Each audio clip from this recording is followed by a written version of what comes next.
All right, good afternoon, everyone. Welcome to the Monday, February 21st edition of the MMAOB Daily Podcast. I'm your host, as always, Adam Martin. And I'm joined over there by my co-host on Monday and Tuesdays, Mr. Big Marcel. Marcel, what's going on, my man? Yeah, man, all good. Pretty fun weekend, although I had some lower back problems and I had a big eye for 2 days, so not that great. But yeah, overall a good weekend. How about you, man? Right, poor guy. Yeah, it was good. It was good. A lot of MMA, man, which was awesome. Good UFC card. Today was a holiday here too, so kind of relaxed as well. So it was a long weekend actually for me, Marcel. I didn't go anywhere, but just kind of relaxed and stuff. It was good. Mhm. But anyways, yeah, we got a lot to talk about today. Obviously, UFC recap, Marcel. There's Bellator, PFL. I mean, there's a lot to talk about. Let's just Yeah, get into it, okay? So UFC Vegas 48. We'll talk about this card right now. I mean, Marcel, honestly, like we started the podcast off last Tuesday, and I was like, this card is not the greatest, but man, it turned into a pretty good card. I thought, like, other than Porter and Badeau, which wasn't very good. Like, I thought the card was really good personally. Like, there were some great fights on the prelims that people like just completely like ignored. They turned into great fights. So Mhm. overall, I think it was a pretty damn good card. What are your overall thoughts on the card before we break it down again? I gave it a 7 out of 8, out of 10. I think was a good card. I enjoyed it. Like you said, the Porter against Bordeaux fight had no place on the main card. Probably has even no place in the UFC, in my opinion. But no disrespect to Porter, by the way, because I think he has a 3-fight win streak. But yeah, that was kind of the stinker of the event. I think that wasn't the great, but Yeah, overall a good event. It was. Yeah, and you see it often, man. I say many people say it all the time. When you are not really expecting much from a card, it's gonna be a lot of fun, and that's why I always say, like, don't be too hyped about an event all the time, because you're gonna be disappointed sometimes. You rather yeah. can have some lower expectations and going to watch and enjoy it. And I enjoyed Saturday, so yeah. I agree. I agree. Let me get these comments. We got Joe here. What's going on, my man? Hype's here. What's going on, brother? I got Alex. What's going on, guys? Glad to have you guys here, man. Let's get into it. All right. So Jamal Hill knocks out Johnny Walker in the main event. I mean, this is how I thought it would go, Marcel. I know you had thought Walker had a chance. And to be honest with you, he looked good for like the first 2 minutes, landed some nice kicks, would stay on the outside, but the chin's gone, I think, from this guy. I mean, he didn't get hit in the chin, to be fair. He got hit in the temple, but just his Mhm. ability to withstand punishment is just not there anymore, Marcel. He's lost 4 of his last 5 fights. He's been knocked out a couple times now. And like I said, even that win over Ryan Spann, he got dropped twice, guys. Like, so his Yeah. chin is going. His ability to take shots. Again, it was to the temple. It was one of those spots you hit a guy. It was a weird looking knockout, obviously, but he just hit him in the right spot. It kind of and this was a little different, but remember when Kane fought JDS the first time, he hit him right here behind the ear? Like, that's a good spot. Like, right here in the temple is a good spot to hit a guy because you can just destroy their equilibrium. And that's what happened here. It was such a weird looking knockout. It was like a tree fell, Marcel. It was so crazy. And then the follow up punch was just brutal. So, Yeah. I mean, you'll get a chance to talk about it right now, Marcel. I mean, give me your thoughts on this one, because for me, it was just another fantastic knockout by Hill, and I'm just really high on the guy. Give me your thoughts, man. Yeah, Bas Rutten always say, like, I actually train the guys to hit here. They say it's Yeah, legal to hit here, and your equilibrium is going yeah, away if you get punched there. So they train on it. The thing is with you know, who am I to question somebody's training ability and where? Because I'm a fat fuck on the couch. But I mean, Walker, SBG Ireland. Tell me one good light heavyweight or heavyweight fighting at SBG Ireland. I have no idea. I know he's with the Irish girl, so he wants to be in Ireland. But it doesn't do him anything for his career. I think we saw it in the Santos fight. Was very hesitant in that one. Was probably one of the most boring fights of 2021. You know, and now he's getting knocked out by Hill, who, I mean, they were pretty much circling. They were feeling each other out, and then I think they had one encounter, and the second encounter, Hill knocks him out. So it was a wild punch, by the way, by Hill, but it was a good punch. It landed, and it landed on a good spot. For Walker, yeah, man. I honestly think he should fight somebody outside the top 15 right now. For Hill, I mean, Uzdemir already was calling him out. He replied back, "Let's do that fight, man. I don't mind that fight at all. It's Uzdemir, a former title challenger, actually also on his way down, kinda. So you do either Uzdemir or Reyes, I think. But with Uzdemir wanting that fight, why wouldn't you do it? And he'll look great. I was actually I'm still not 100% convinced that I think that he's the next title challenger or whatever, but I think he's very legit. And he looked really good. He had one bad fight in the UFC, was against Paul Craig, and that was when he underestimated the guy. He didn't underestimate Johnny Walker.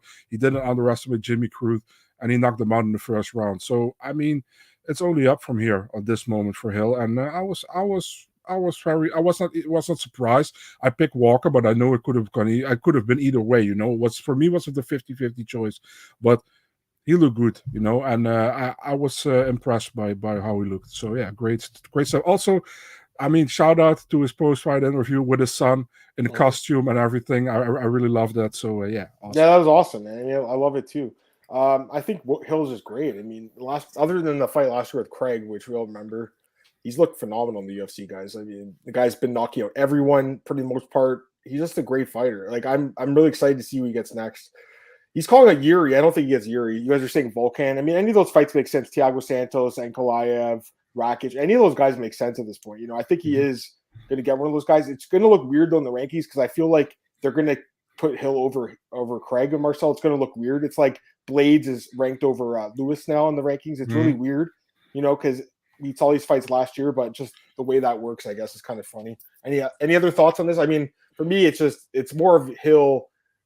Just looking phenomenal.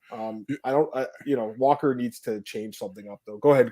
You know what I think, Adam? I'm always like, the UFC is always so like, the rankings, we don't make them, so they don't matter. If they don't matter, why you don't stop with the rankings? You know what I mean? If they don't matter, why you? I preferred when they didn't have them. Honestly, I honestly preferred the match because then you just like, okay, that's the fight they're making. But like I've said, like pretty much every week, like the only rankings I care about would be Mick Maynard and Sean Shelby's and Dana's. I don't care about like the 10 media members doing it. Let me get some comments, guys. You have a lot to say here. We got hype here. Oh, he's talking about the low level. We got Owen. What's going on, Owen? He says Walker needs to bulk up heavyweight. Yeah, I mean, he has, I think, fought a heavyweight in the past before he came to the UFC. Still think his lack of pride. Hey, what's up, Lynn? Yeah, I think SPG is a bad camp for him, man. Who else is he training with there? Crazy streak. Yeah, I know what you're saying, Tristan. We'll talk about that card tomorrow. Bobby Green and Makachev. We've got Rod Torque here. What's going on? Joe's talking about the Volkan thing. Yeah, think it would help Walker's chin. Maybe it could because his chin looks terrible, guys. Honestly, again, this fight he hit him in the temple, but when they say chin, it usually does mean a shot to the chin, but also chin could be like just overall durability in the sport. Like that. Anyways, but yeah, his durability is a little bit diminished, obviously. So. If Craig could beat Krylov, that's a huge win for him too. Craig and that fight's gonna be awesome, man. That's gonna be a good fight. Krylov's underrated, honestly. Krylov beat Johnny Walker, but he's below him in the rankings too, right? It's very underrated. Yeah, the shoey was. I mean, it wasn't even beer, was it? It was like wasn't it like an energy drink? I mean, there's some good guys coming up, like you said. Adam, I like Jilton Almeida. Go ahead. You saw the shoey that Tuivasa did today on his Instagram. He had some kind of a weird thing where he was smoking a cigar out, and after the cigar, he had the cigar here. He put the beer in it and he drank from it. It was a certain thing he had. I think you can buy it on his website or something crazy, like a shoey and a smoky at the same time. That's funny. No, I didn't see it. I'll check it out after. All right, let's go through the rest of the card. Kyle Dawkins defeats Jamie Pickett. I mean, I think we all thought Dawkins would win. I thought it'd be more of like a grinding type of fight. I mean, he dominated him. Really just a dominant performance. 3 takedowns, 2 submission attempts, gets in submission.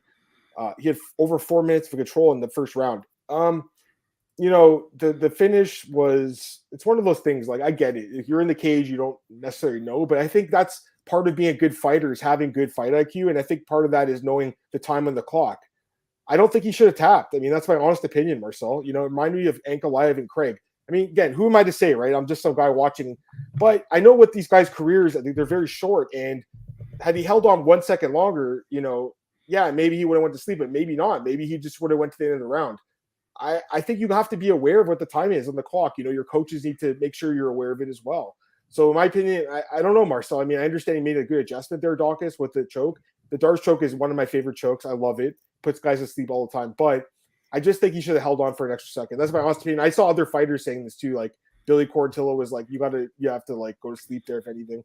And I'm not saying in general that going to sleep is a good idea. I don't think it is. But when you hear the 10 seconds and then the submission starts, I think you have to give it the full 10 seconds. That's just my opinion. Because it reminds me of Craig and Ankalaev. And you've said this, Marcel, because he didn't tap out, waited that extra second, cost him like 2 years of his career, basically. So I don't know what you think. Any thoughts on the finish? Any thoughts? The only difference is that I don't think Jimmy Pickett will have a career as Ankalaev. But the thing is, Pickett said like he was biting his tongue, and he was afraid that he would bite his tongue off. That was I didn't so hear hard. that, but that makes sense. Yeah, that would make sense. Yeah. I can't understand it, but the thing is, right now with in the apex where it's clearly you hear the sound of the clack clack, the 10 seconds.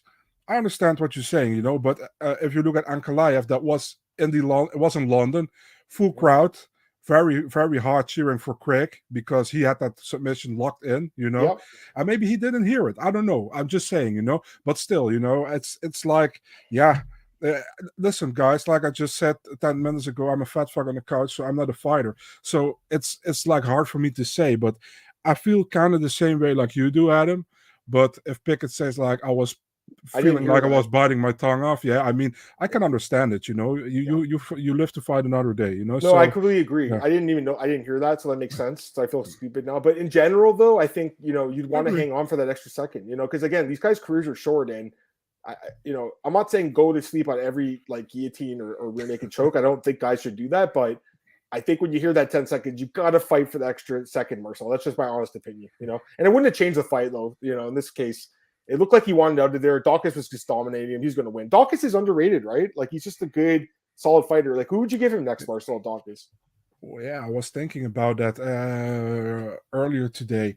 It's actually difficult, I mean, I wouldn't go with a top 15 guy yet, because I think that there are. I honestly would go with a guy like Eric Anders, maybe. That would be a good fight. You know what? That would be a good fight. Eric's a tough dude. Yeah, that would be a good fight. I like that one, Marcel. Nice suggestion. I was thinking maybe he could fight, Muniz, but I want Muniz to fight someone decent. Who's Muniz fighting? He doesn't have a fight, does he? Or no, I thought he had a fight. I could be wrong. I really like that guy, but I guess he's ranked he's ranked too high. Is he fighting Uriah Hall? I apologize, guys. I forgot about that fight. Yeah, I keep thinking Hall's fighting Darren Till, but that fight never actually got made. Yeah, I know what you're saying with Glenn with that fight. Actually, someone was bringing that up the other day, that stupid card in Brooklyn, because it was just such a bad card. Dana was so pissed off. Remember that one? They only give 3 bonuses. That's the only time I'll agree with him not giving out the 4 bonuses because it was so bad. I mean, I wonder that he's tall though. He's really tall. He's like 6'4", isn't he? So he's tall. Deleedsy. I think they were booked, weren't they? Deleedsy and Daukaus in the fight. Wasn't it booked a few months ago, Marcel? Remember? And then Holland took it on short notice, I think. I think that's true. Yeah. Oh yeah, they could do that fight. Deleedsy, aka Cheyenne Vlismus, Mr. Cheyenne Vlismus, right? I think they're still together. Is that? Yeah, I'm not gonna give any thing about it because I don't know. So fair enough. All right, I haven't talked to anyone. Fair enough. So. Let's go to the next fight, Marcel. Parker Porter defeats Alan Badeau. Unanimous decision. I mean, I don't know how people scored this for Badeau. There's no way he won this fight. This is definitely Porter's fight. The first round was competitive. Yeah. So if you want to give it to Badeau, sure. Second round, clearly Porter. Third round, Badeau was winning the round for the first 3 minutes, but Porter until he took it down, got full mount, was raining out punches. Yeah. Porter won the fight. Badeau was winning the third round, and then he started to do funny, like, and then he got taken down, and it was done, Yep. And it was so stupid because he would have saved his UFC career right there if he won the third round, and he was trying to show off, and I was like, dude, you need to win this fight. You don't need to show off, you really need to win this fight. Now he's 0-2 and 1 no contest. He's pretty much 0-3, this dude has been so fortunate, he got signed off with loss, got overturned in a DQ, and that he got signed. He lost after that against Aspinall, that can happen. Then he lost to Ezekiel Maya, to Nascimento, got overturned in a no contest, and now he gets another chance, 1-on-1 going into the third round. He leads after 2 minutes into the third round, and then he's gonna go funny and go and I was like, what are you doing, man? And then he got taken down, and Porter wins the third round. It's so stupid, but what can you say? I think Porter overall is also a better fighter, but I wasn't really impressed with Porter's showing on Saturday, and I think nobody was really impressed with that fight at all. I also honestly think the best guy of MMA Factory in the heavyweight division is Cyril Gane. It's pretty obvious, and the other guys, I've seen pretty much all their heavyweight and light heavyweight guys all out there fighting in the regionals, and I'm not really high at all on them. Gan is really the best guy out there. So yeah. Right. No, I agree. So I think that Badeau could have won this fight. I really do. I think that he was winning that third round, like you said, and then just got a little like cocky almost. And yeah, that's the right word. Yeah. And once he got on top of him, you won the round. So yeah, I mean, I think if you scored this for Badeau, like that's just you must have bet on him and been really biased. There's no way he won this fight. Like that's not how this works. He won the first round. I'll give him that, but he didn't win the second and third. Go ahead. I don't want to talk shit, but I'm really wondering who bet on Badeau. So. Well, I know some people thought you made a chance. I mean, and dude, honestly, he was close, but yeah, he's not that good. Let me get these other comments. Orlovsky Porter. You know what? That fight makes sense. I mean, it does. Porter on a 3. I mean, dude, I'll be honest with you. Parker Porter, he's the guy that lost to John Jones like all those years ago, right? And then he lost to Gabriel Gonzaga. I'm like, this guy sucks. This guy doesn't suck. He's a good fighter, man. He's 3-1 in the UFC. 3 decision wins, 1 knockout loss. He's a fun Marcel. He's a pretty fun guy. This wasn't a fun matchup, but in general, I think he's a fun guy. But they got to stop putting, like you said, these lower level, mid tier, like heavyweight fights on the main card just because they're heavyweights expected knockout. I think a lot of us thought this fight was going to go the distance too. So just stop doing that. I know you agree, Marcel. Yeah, for sure. Kevin's here. He's talking about SVG. Yeah, it's not a great gym. I don't think. Alex, what's up, man? Glenn, do you take gym momentum? Yeah, I kind of do, honestly, Glenn. I mean, there's been times where like American Top Team's gone like hot. American Kickbox Academy, Sanford, which I screwed up on here. We'll talk about that fight in a bit. But yeah, it's something to keep in mind. I think when the whole team's doing good, I mean, if people feed off each other, right? Orlovsky Porter. I think it could be. I think it's Quez guy's making a good call. Orlovsky Porter. It's going to be a co-main event. Yeah, nice job. Nice job in the order there. All right, let's go to the next fight. Boom and Marcel both called this shit, man.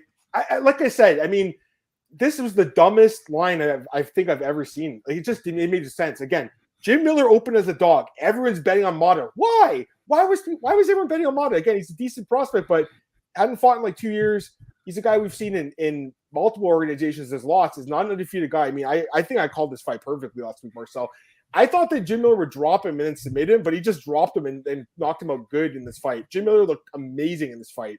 The first round, Jim Miller looked great with those glow kicks, Marcel, and then second round gets the finish. To me, I got to be honest with you guys, Motta looked like he had the octagon jitters. That's what I thought. That's what I saw, Marcel. He looked nervous. There was a lot of nervous energy. Wasn't able to get it going, and Jim Miller, 40 fights to 0. That is such a huge advantage. Again, guys, I just sometimes you see a line like this, you got to take advantage of it. So I hope people cashed on this last week. I know Marcel, me and you were all over Jim Miller here. Jim Miller this is one of his best performances, I thought. He looked amazing. It's crazy. He's getting older and looking better. Motta's a good prospect, man. This is a great win. Give me your thoughts, Marcel. He outstruck the striker, knocked him out cold. What's your thoughts? Yeah, like my Eurosport colleague said, like you miswrote Jim Miller on your article. It's Jim fucking Miller, not Jim Miller. So yeah, dude, I mean, what can you say about the dude? He's since 2008 with the UFC. Yep. And gotta say, man, the first round, Motta landed a good shot on him, and he was wobbly for a moment, but he completely recouped. And I mean, second round he got it done again, just like against Eric Gonzalez. Yep. That was a KO, that was a TKO, but perfect. I actually, like I said to you last week, man, it's kind of a weird matchup to match up somebody with 39 fights in the UFC against somebody with 0. Yep. A huge difference in how do you say that, in experience, yeah, and experience, huge difference, and I think Motta is a great prospect. He's actually 29 already, but he's a great fighter. We will hear more from him, I think. But Miller, dude, he keeps delivering, and I absolutely love it. And I think he should be inducted in the UFC Hall of Fame for sure, 100%. Man. For sure. It's crazy because he never fought for the belt. I'll tell you one thing though. Do you remember like 10 years ago, he went on this long win streak and then he fought Benson Henderson? Yeah. I thought he was going to win that fight, Marcel, at the time. I think a lot of us did, and he lost. That pretty much derailed his career because at that point he was one fight away from winning from getting a title shot. I mean, you look at the career he's had; it's phenomenal. He's got wins over like, DuBronx, Joe Lozon, Alves, Guida. I mean, good fighters, and then now he's still beating these young prospects. So, I mean, the guy's phenomenal. It's always like similar as what Arlovsky is doing, only Arlovsky doing it with decision, and he's doing it with finish. He's knocking guys out. It's crazy. Like his striking looks really good. Like the kicks were nasty. Marcel, he was completely outstriking him. Like again, I don't know why Motta got favored in this fight. It makes why were people so sold on Motta? He hadn't fought in forever. It made no sense to me. It's just so disrespectful to Jim. He's still a good fighter, guys. Sure. I agree, Rotork. I never had a doubt on this one, really. I never doubted it, Marcel. I don't mind Jim getting an opportunity like Green. Yeah, I mean, he could get a main event. It's possible. Miller and Guram. I mean, that seems like the kind of fight, quite frankly, they would book for him. But I'd rather see him fight a veteran. He said after the fight, guys, they asked him who wants to fight next. He said either Joe Lozon or Donald Cerrone, the winner of that fight. That. Pardon? Fully with that. Yeah, me too. I think that makes sense, right? Like they're older guys. You know, he has 2 wins over Joe Lozon. Both were fight of the nights. One was in Vancouver. Marcel was a great fight. Donald Cerrone knocked him out a bunch of years ago. But honestly, I think Jim Miller probably wins that fight now, right? So I think that would be a good rematch too. So I'm good with that. This guy thinks he's just giving prospects.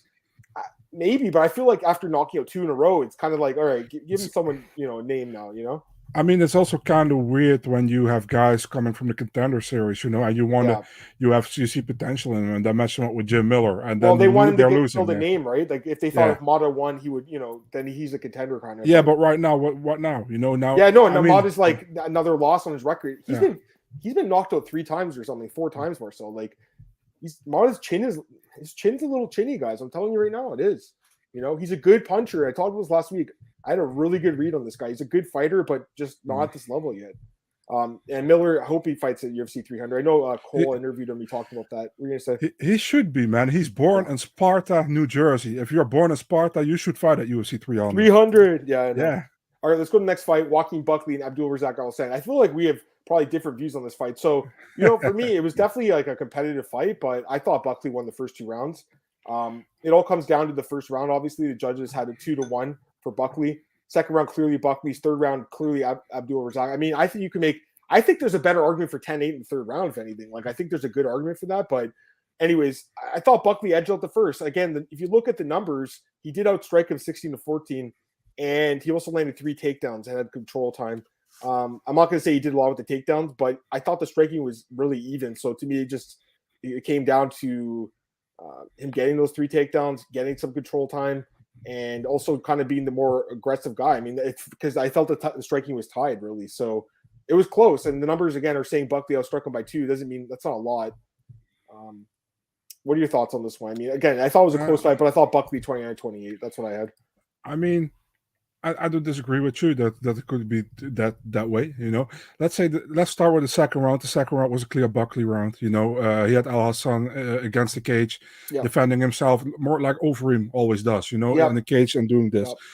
Clear round for Buckley. Third round, I think it was pretty close in the first 2 rounds, but Al Hassan took over and he dominated the last 2.5 minutes.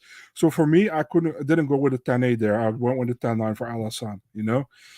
First round, super close. I felt like Al Hassan landed the harder shots, but that's my opinion, and that's why I went with Al Hassan. It was super close. So when the scorecards got re-rate 29-28 either way, I had no problem with it. If you give it to Buckley, I'm cool. If you give it to Al Hassan, I'm cool. 29-28.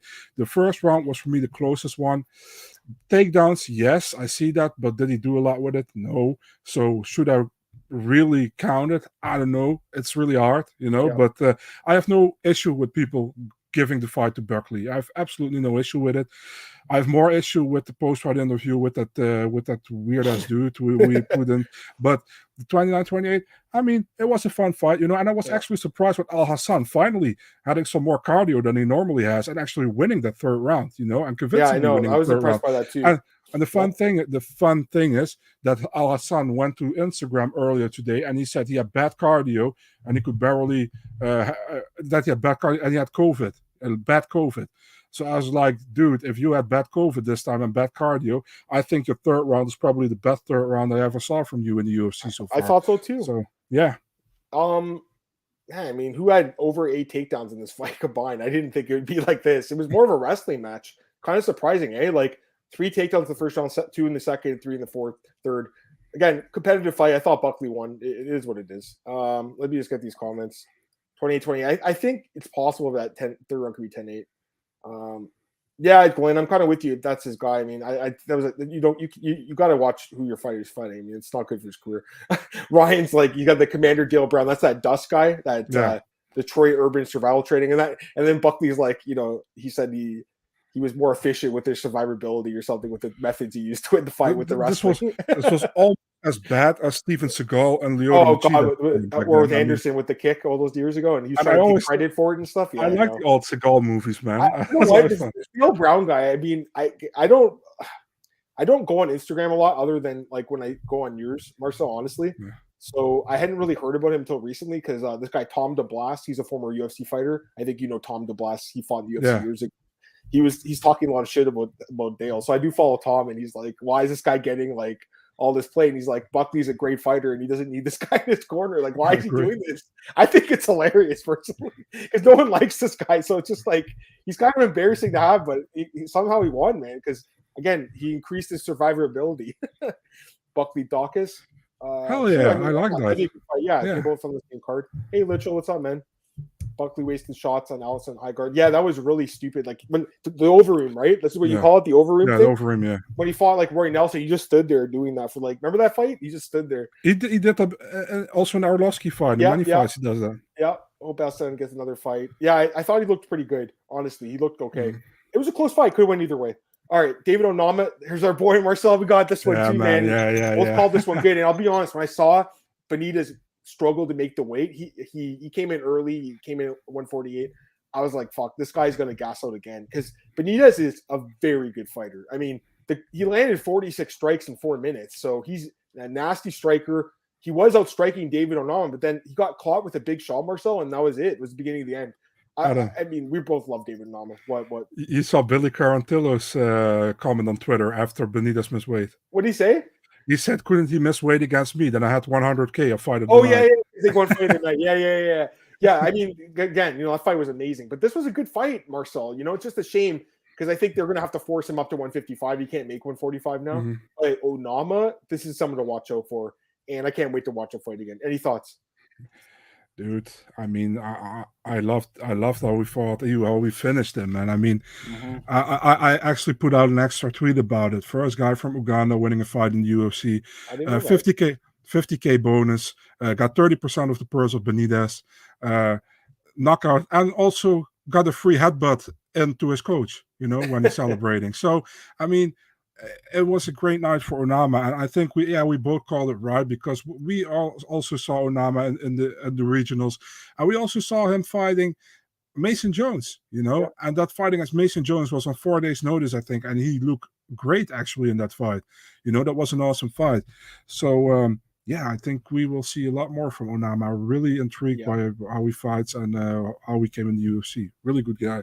This guy's sick. I mean, this guy is exactly what we want to watch, right, guys? This is the guy right now. We all said that David, the Mason Jones fight last year, we knew that David Nall was going to be good. Just the way he fought, because he didn't break mentally. He was getting taken down, Marcel, but he kept getting back up, and that's something I love to see. And then obviously, like you said, like the FAC promotion he was in, Marcel, he was just lighting everyone up on the regional scene. Yeah. So we knew that he could strike too. I mean, this guy's phenomenal. So I can't wait to watch him fight. I hope they fast track him, kind of. I'd love to see him fight someone like a Yusuf or someone like at the bottom end of the top 15, but he's still young in his career. I think he's got 10 fights, so he's still really young. David Nalm is good. Ryan says, he definitely is hittable. The head movement was not great in this fight. I agree completely. Having said that, Benitez is a damn good striker, man. Benitez, Marcel, I know his record. What's his record now? It's 6-6. I hope they give him another fight. He's a fun guy to watch. I hope they give him more. Yeah, he lost 3 of his last 4. I don't know. 4 of his last 5, actually. 4 of his last 5. It's even worse. I know. But, man, I think it's not just about, wins and losses sometimes. I do think it's about putting on a good fight. 3 of his last 4 fights have won, a bonus. So, I mean. Adam, what? So I asked Carlos Legaspi, Mexican journalist, I was like, Mowgli, his nickname. I said actually the guy from the Jungle Book. That's what I thought, like, isn't it? So isn't it? He's like, it's actually Mowgli, but he misspelled it, and now it's always Mowgli, but it's actually Mowgli. That's what I figured it was, the dude from the Jungle Book. Yeah. Anyways, yeah, I mean, the guy's exciting. I would give him another fight. That's my opinion. I understand if you guys think he's not UFC caliber anymore, but I don't think using the Onama, Quarantillo, Morales, and Yusuf is that bad. And I think he's had some decent wins too. I agree with that. Yeah. An exciting guy. For me, it's important. Hopefully, build Onama up defensive holes. Yeah, no, I agree completely with that too. All right, let's do this one. Hey, Cole, what's up? Talk to Kevin Lee. Easily the best he's ever been. Pretty fired up over his release. Nevada suspensions. Corner will also be Henry Hood, Frost, Dewey Cooper win a corner. Wow, that's solid. Damn, that's solid. So he's going to be fighting Diego Sanchez, right? In Eagle FC. So that fight's coming up really soon. That should be an interesting fight. All right, let's go through the rest of the card here. This is the one fight that I just didn't have a good read on, Marcel, obviously. Same. Yeah, I know. This was a not a great read. I mean, I thought Clark had looked so good in her last few fights. I thought she had improved enough where, she'd be able to keep the fight standing. And I said last week, I'm like, unless Eggers is amazing grappler that I don't know about, and clearly she was, I don't know how she wins, because I thought that Clark would kind of do a sprawl and brawl and keep on the feet, stay in the center, and outstrike her. Marcel was really surprised she initiated the takedown here. Mm-hmm. She did get one, but Egger got two, and Egger submitted her really fast. Kind of a quick tap from Clark, didn't really fight it, but she was at that point. I think her arm was about to go. So I thought Egger looked really good again. 2 straight wins for her, Marcel, by finish. She's actually the same age as me. She's born in 88, so she's a little older, guys. She's 33, turning 34 this year, but she's kind of in her athletic prime, and I was impressed by the performance. Give me your thoughts, man. Yeah, man. Jessie just keep trying to get the fight down, into the cage, and 2 hip tosses from Egger, and she got that submission, the armbar. Yep. I mean, I just think it wasn't the best game plan we saw from Jessie so far, and I think Egger perfectly anticipated on it, and she got the win. Probably biggest win of her career, I would say, definitely in the UFC. Yeah, I'm looking forward to what's next for her. I'm actually, I was surprised because we saw the Cortez fight right before, and I know that was a short notice, but still, Yeah. That's what I'm saying. I mean, she got to wrestle in that fight pretty easily. I thought that would happen here, but I was wrong. I'll be the first to admit this was not a good read on my part. Same. And quite frankly, the next fight too, although this one had different circumstances, because I think both of us were on the fence with this fight, Striegel Skelly, and after he said he was going to retire, it kind of pushed me towards the other guy. Clearly didn't matter. I mean, Skelly pretty much dominated this fight, although one judge actually scored the first round for Striegel, which is fucking insane. Are you kidding me? How? Crazy judges. Oh my God. I mean, Skelly dominated this fight. He looked phenomenal. I mean, this was one of his best fights. The knee was brutal. Thoughts, man? I thought you looked great. I hope he takes another fight. I mean, why should he retire? I think he should take another fight. Go ahead. I mean, what's his record? 19-3 on 1 no contest. Yeah, actually crazy good record. Yeah. So, I mean, what can you say, man? It was a perfect punch, knee to the face, done. And I was really impressed how he looked. I think the first one was a typical Chess Kelly round. Being heavy on top and grinding. A scrapper. Yeah. So he is. I mean, that's the perfect nickname for the guy. It really 100%. is. So he's going to retire apparently, although he's open. He's keeping the door open for like one more fight if they give him something good. He also said that he's like doing the roofing business. He's not actually roofing though, guys. Like that's what I think a lot of us thought. Like he's the guy on the roof doing it. No, he's working in the head office. So he's not actually on the roof fixing roofs. He's the guy telling people go up there and fix it. So it seems like a good job for him. Sorry guys, I missed these comments in the last fight. I don't know what Eagle FC, how much they paying Lee. He's saying he's making more than a lot of UFC guys that are like ranked at champions and stuff, I think. So probably decent. I'm guessing he's getting paid like 100,000. That's my guess. How many rounds? I think it's 3 rounds, right? I think it's just 3. Yeah, by the way, Adam, you saw the first episode of Khabib Nurmagomedov looking for a fight. Didn't see it. No, he was just cage side during the Las Vegas event last Saturday. Okay. This was just a joke. Chad Skelly and Brendan. Oh, Lofton. Yeah, I mean, Skelly, if he can get out of his contract and go to PFL, I mean, he could do decently there, with the grappling. It's very good. So maybe. I feel bad for the guy because literally, he's had fights pulled when he was walking to the cage or when his opponent couldn't make the walk to the cage. Remember he fought Jamahal Emmers last year? He was in the cage waiting. We're like, what's going on? And the Emmers doesn't make the walk.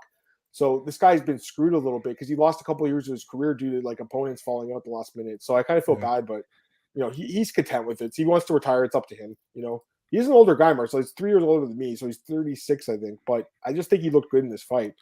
I always love it when you say he's an older guy because he's older than you. But I know I can say that. When they're young, if if they're younger than me, I can't say it anymore. Yeah. Anyways, okay, next fight, Gloria DePaula, Diane Balbida. Great fight.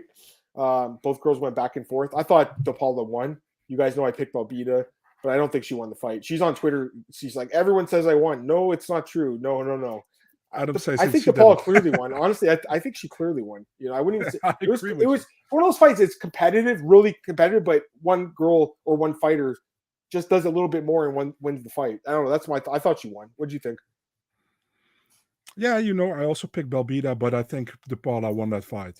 Just being honest, I think DePaula finally got her win, and she actually also went for a takedown sometimes. While I was like, this isn't even needed because you are doing better on the feet, even. Yep. So I think it was a good performance from DePaula, and finally got the win. And I was happy for DePaula. I feel sad for Balbita because she finally had that nice win under her belt against Goldie, and she could maybe get another and can climb the division. But yeah, I think DePaula deservedly got the win.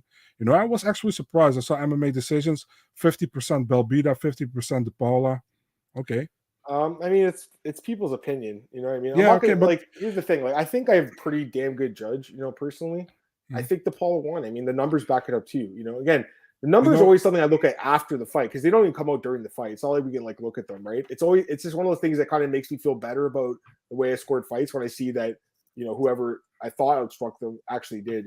So I think it was close, but the numbers show that she should have won 2-1. So for me, it's like Son Buckley was closer than this fight in my opinion, but yeah, I kind of agree with that too. I kind of agree with that one too. Tufts heavyweight roster we talked about a few weeks ago, that Bobby Maximus guy's talk about. He's older than me, Marcel. He was in the UFC in 2006. So he's back. That's crazy, dude. That is crazy. Anyways, we'll definitely talk about that show, closer to when it starts, and I'll give my thoughts about it. Let's go to the next fight here. Chad Ellinger, Canadian guy, defeats Jesse Strader. So I was fully prepared. I actually had the tweet written up because there was like a minute left. I was like, "Hey Marcel, nice props on this one because we talked about we want to, I got to give you props because I know you've been giving me props. I made some good picks lately. I was ready to give Marcel props because obviously he picked Strader. I thought Strader was going to win. Here's my thoughts on the fight. Okay, let's break this fight down because it was a damn good fight and it's an interesting one too. First round, Jesse Strader dominated him. He had 3 takedowns. He outstruck him. Looked amazing. Second round, Strader looked good, but Chad Ellinger dropped him, and he definitely took the round back. And I was shocked that one of the judges gave it to Strader in the second round. Who is Anthony Manis, anyways? I don't even know who this judge is. And he actually has been judging for a while, just in different places. But the point is, that's a clear Ellinger round, so it was clearly 1-1. Third round, Marcel, I'm going to be honest with you. I thought that Strader was winning the round, and then he turned it on with that final knockout blow. I think Strader would have won the fight. I think. I mean, it was trending that way, but Ellinger changed it with those punches. It was a brutal knockout. He didn't get a bonus, but I think he could have, and I think the fight could have been fight of the night. I thought it was a fucking great fight. So I just thought it was a great fight. I think the early prelims were really good in this card, and the fight was awesome, and it's a great knockout. Just give me your thoughts, man, because again, I thought the guy was going to lose the third round, but ended up, getting the job done. So any thoughts on the scoring and what's your thoughts? I mean, first round, clear round for Strader. Second round, and Ellinger took the round back. I fully agree. And third round, Strader looked good in the beginning until Ellinger pretty much finished him. So it was a good fight for me. This one was also high on fight of the night, but the thing was, they're only going to give 4 bonuses, and it was more normal in this one to give 4 performance bonuses because they actually could have went with 6 performance bonuses. You know what I mean? So because I think Skelly should have got something, and I think Miller that as well. Miller too. I mean, and then this fight, I feel bad, but I thought that I was surprised Miller didn't get one. Although I think they're trying to give different, they can't give Miller a bonus every time he fights. They have to give it to other guys too. I get that, but this fight was, I thought, a great fight. I thought it was a really good fight, Marcel. It was just a fun one. Jonathan Pierce defeats Christian Rodriguez. Marcel, this was another really good fight. Remember last week I said I really like Christian Rodriguez. The only thing I don't like about him is the size. Otherwise, I would have picked him. That choke was so close. I mean, I think a lot of guys would tap out to that. You know what I mean? I really do think that a lot of guys would have tapped out to that choke in the first round. And I thought Rodriguez looked phenomenal the whole fight. Even though he lost, I was more impressed, if that makes sense. I think it's a brighter future. It was a good fight, though. It was a fun back and forth fight. Jonathan Pierce, though, guys, I'm ready to fade this guy again. I really am. I mean, the third round was sketchy. He got hit in the chin. He looked like he was about to get knocked out, and then somehow was just bigger and stronger. Was just able to get these really ugly takedowns, get on top, and ride it out. But I was more impressed by the guy who lost, if that makes sense. Anyways, what do you think? I fully agree with you on this one as well. I think Rodriguez almost had him in the first round, couldn't get the finish. And Pierce out-muscled him pretty much into with wrestling, you know what I mean? So he was in trouble in the third round, but he could get him down, and he held him there, and Rodriguez couldn't do anything from there. So Pierce won the fight, but yeah, he probably won the fight because he fought a big 135er, pretty much, Exactly. So I feel the same way. Yeah, and then the last fight, Mario Batista defeats Jay Perrin. It was actually a pretty good fight, actually, Marcel. I had no idea what to expect from this fight. It was a decent fight. Batista just kind of outstruck him, though. Any thoughts on this one, last fight? No, Batista won 30-27, I think. I don't think it was a bad showing by Perrin. Definitely not given that it's a 4 or 5 day notice fight. Yeah. But, but just a win. But this was typical a win for Batista, like high risk, low reward. You should win this fight and go further in your career. And that's what he did. So, yeah, what can you say? Yeah, let me get these comments now, guys, and we'll talk about Bellator in a sec. The tweets, they started 2 years ago, actually. I mean, me and Marcel get some of these tweets. It's cool, but even as someone who gets them on there, it's cool, but I do think they put too many sometimes. So I kind of agree with Owen saying the same thing. I know what you're saying, Owen. I kind of agree.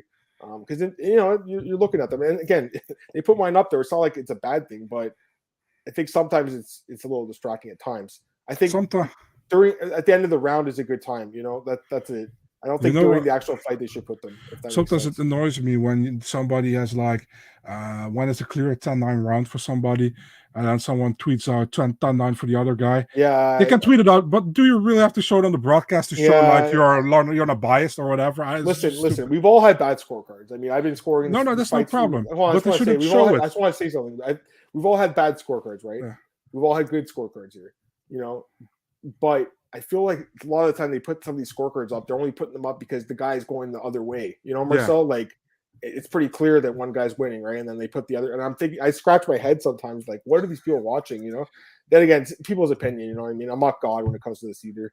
I definitely agree with you. Anyways, overall, I mean, it was a good card, Marcel. I think overall, a damn good card. The card I wasn't expecting to be any good and turned to be a good one. Any last thoughts before we move on here? No, man. By the way, did you got Paul Feller saying are you kidding me? For real? What? I think that was. I think he wanted to interview Parker Porter probably, and somebody said no interview, and he was. Yeah. Someone messaged me about that. They were like, "Oh, why didn't Porter get interviewed?" I think they were running out of time. Yeah. I think because I think the thing went over a little bit of time, but yeah. I mean, that's hot mic, right? You got caught. It's kind of funny, actually. Let's see here. Yeah, I saw Petrosky and Maximov. Mm-hmm. Yeah.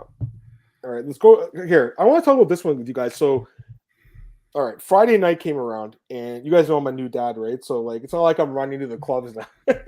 Marcel, I'm at home, and usually on Friday night, me and the missus, we watch Shark Tank. It's one of my favorite shows. It's a great show. It's called Dragon's Den in Europe, Marcel. You probably heard of this show before. Yeah, with those new.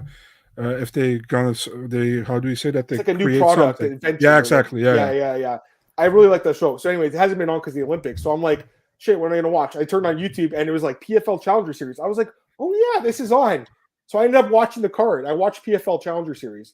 So I didn't really know what to expect. All right, number one, I mean, the same problem with PFL regular is there's a lot of stuff in between the fights that doesn't need to be there. Now, I understand that some of these fights ended quick. I get that, but they don't need all that fluff in between the fights. So that's the first thing I'll say, because a lot of people are complaining about the pacing again. And PFL's pacing is a huge issue. Okay, there's no doubt about it. But I will say, as far as the fights go, I thought it was a fucking really entertaining card.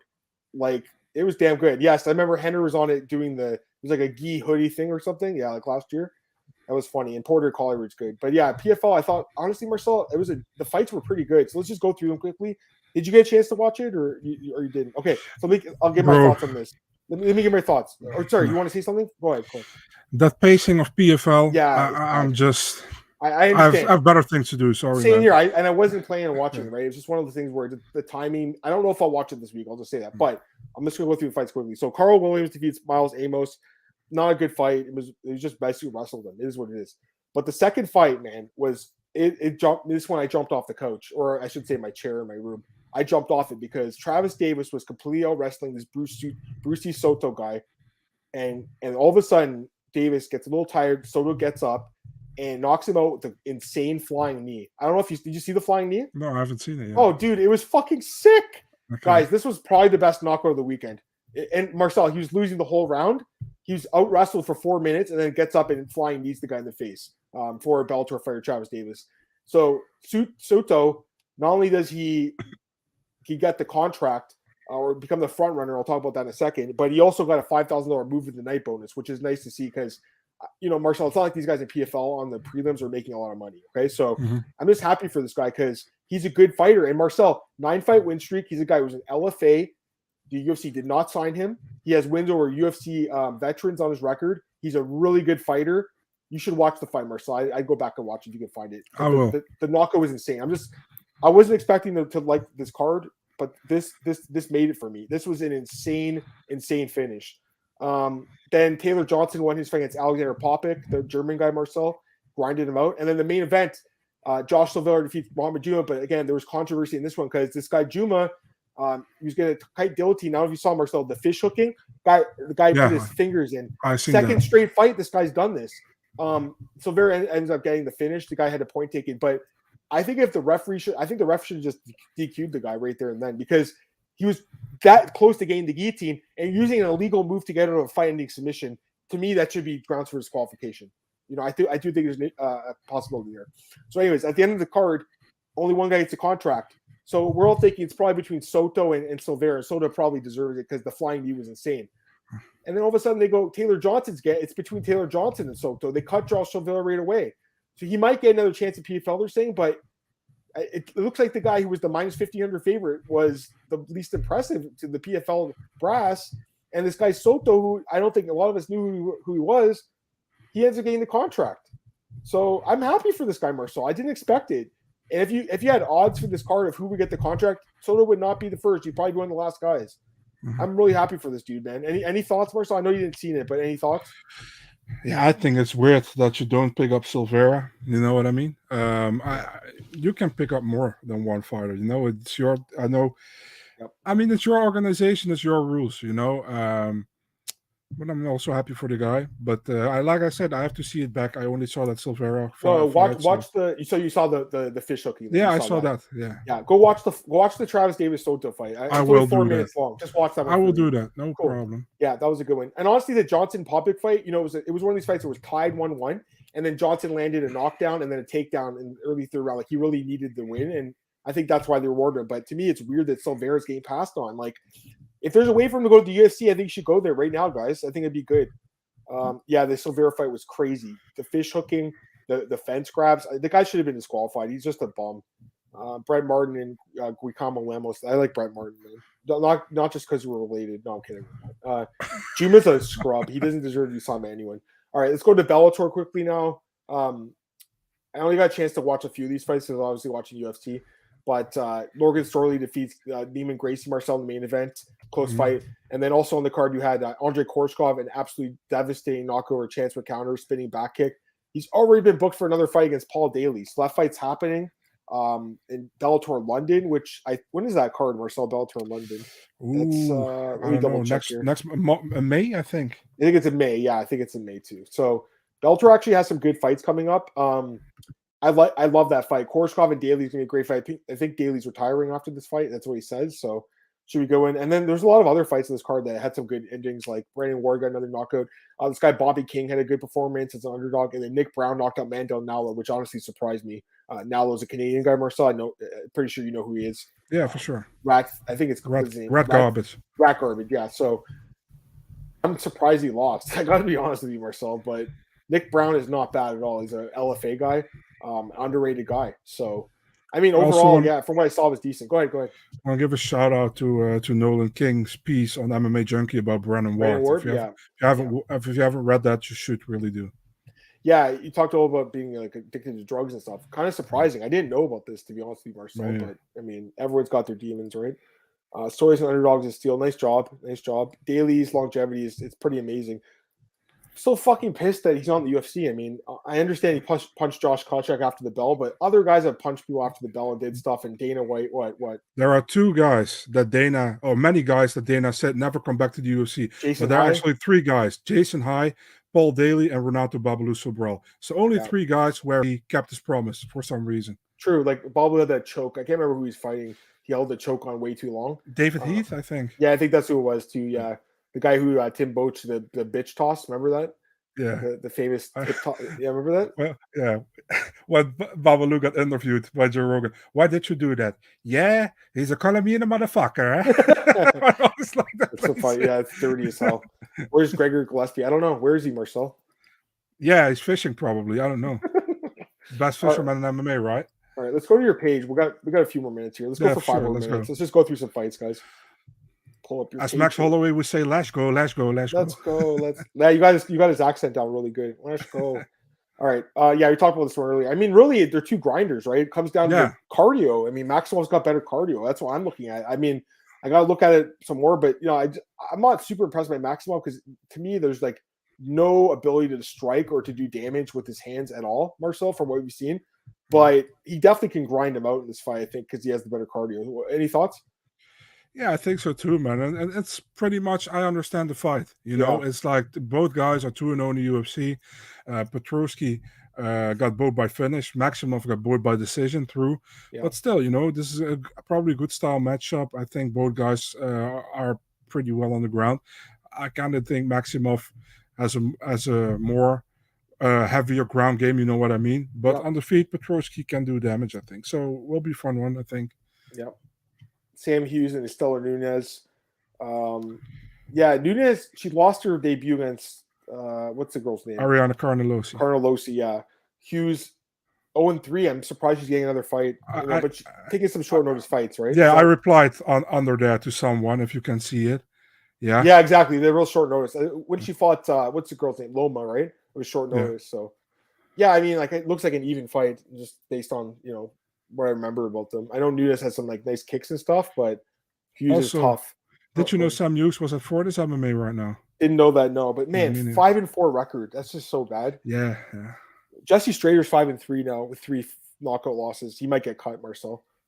You think he gets cut, Jesse? It's possible, yeah. It would suck because the fight was not bad at all. Yeah, it wasn't a bad fight. I think it was a good fight too. Maybe they'll give him one more. Yeah. Maximov's fight. Yeah, I mean, it's not like Maximov's not ranked either, but you're right. Puna, I thought, was like higher regarded. Yeah, there's some good fights, man, coming up. Spivak Hardy, we'll give their thoughts on that next week. That's UFC 273 or 272. So we'll talk about that next week, man. Need time to think about it more.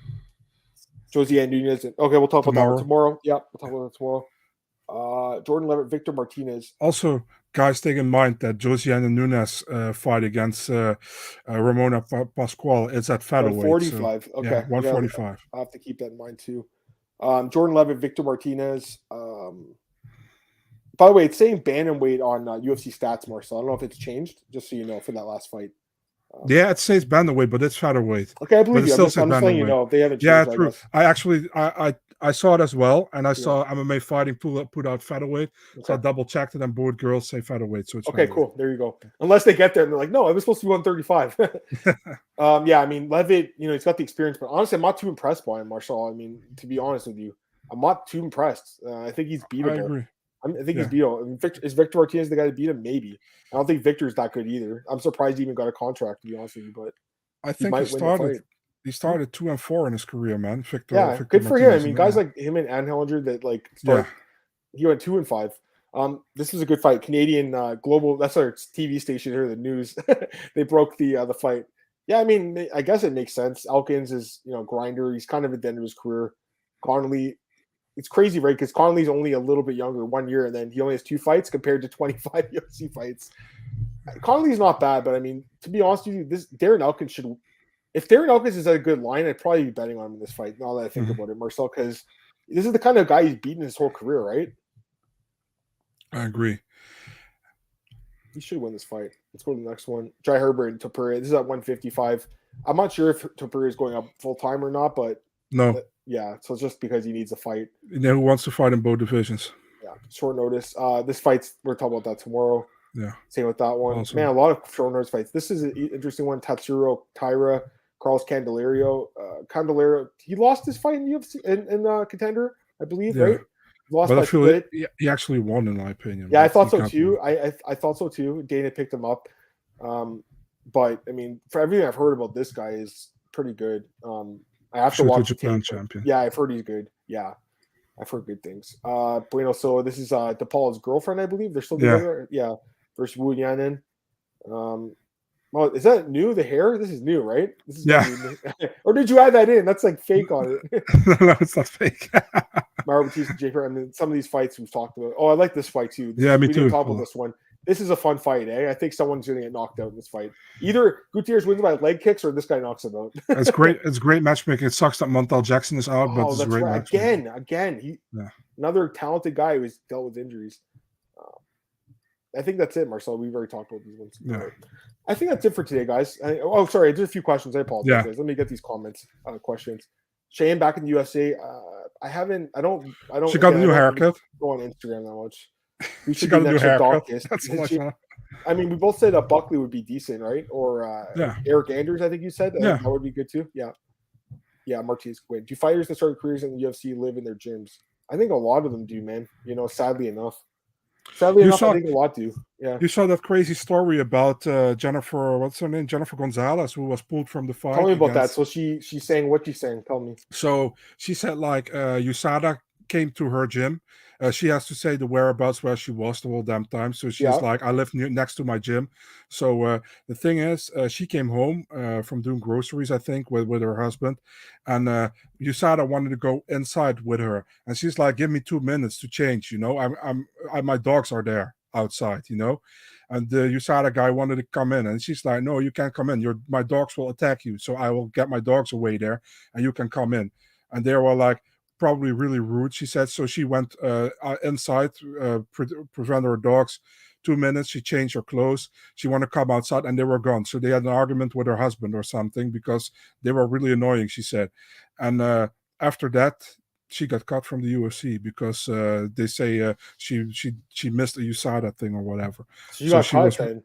She's cut. Yeah. Okay, I knew that the fight fell apart. I didn't know she was actually released.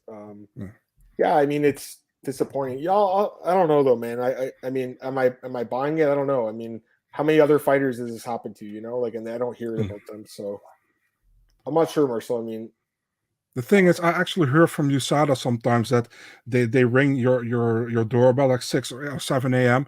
Yeah, and even when you I've have heard to that take before. When you have to take a dump, they come next to you because I mean, I think Alex Perez once told that that he had to take a dump right when the guy from USADA came. I've heard the stories like with a USADA guy was literally in the room when they're taking a shit or taking a piss. I would be so uncomfortable, man. I mean, that is part of the job as a tester, though, Marcel. You know. That would be even when I have to take a dump and somebody's next to me, I would feel really uncomfortable. You know what I mean?